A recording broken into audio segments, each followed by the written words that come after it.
আলুর দাম নেই, চাষিরা প্রচন্ড পরিমাণে এখানে আলুর দাম নেই।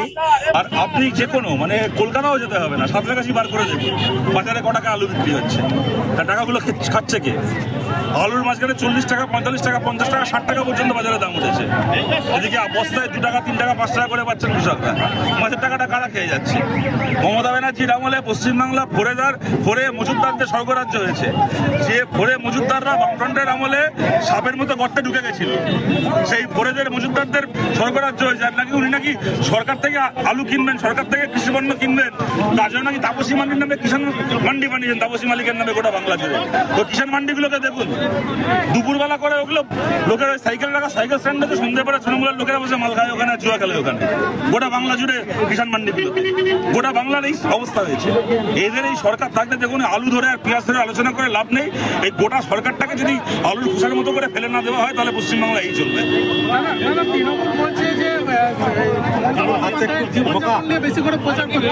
হ্যাঁ, ওর ভাইবোট ও করুন না, ওর ভাইবোটটাও প্রচার করুক, খালি মমতারটা কেন?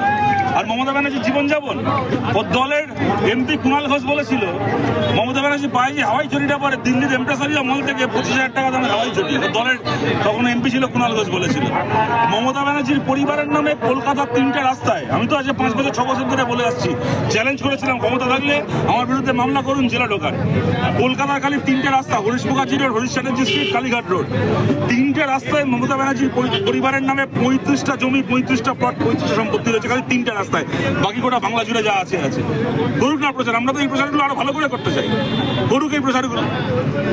শিল্প সেতুর নাম করে এখনো পর্যন্ত ঘোষণা হলো, সেই শিল্প সেতুর কাজ শুরু হলো না। শিল্প সেতু কৃষক সেতুর পাশে। দেখুন, কেউ যদি এই সহজ হিসেবটা বুঝে যায় না, যে আমি খালি ভোটের আগে হিন্দু মুসলমান খেলা খেলবো আর আমার একটা করে ভোট পার হয়ে যাবে, তাহলে তার সেতু করার, স্কুল করার, হাসপাতাল করার কোনো দায় থাকে না। মানুষকে সিদ্ধান্ত নিতে হবে, সেতুর জন্য ভোট দেবো, স্কুলের জন্য ভোট দেবো, হাসপাতালের জন্য ভোট দেবো, নাকি হিন্দু মুসলমান খেলতে ভোট দেবো।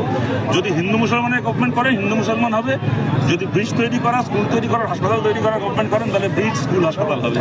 বলছি 2024-এ বাংলা জুড়ে কতগুলো সিট পাবো আশা করছি? আমি তো টিয়া পাখি নিয়ে গাছতলায় বসে নাই, তবে বাংলার মানুষ যদি চান তাহলে সামনের 5 বছর বামপন্থীদেরকে বাদ দিয়ে বাংলার রাজনীতি চলবে না, এমন সংখ্যক বিধায়ক নিয়ে আমরা বিধানসভায় যাবো। দাদা, আজকে হুগলি থেকে শুরু করেছিলেন আর রায়নায় শেষ করলেন, কেমন সারা মিলছে দেখছেন? হুগলি রায়না বলে না, গোটা বাংলা জুড়ে আপনারা আমাদের এমন একটা বিধানসভা কেন্দ্র থাকবে না। দেখুন, আমি এটা বলবো না 294টা কেন্দ্রেই আমরা জিতবো, কিন্তু এমন একটা বিধানসভা কেন্দ্র থাকবে না যেখানে আমাদের ভোট কয়েক গুণ না বাড়বে।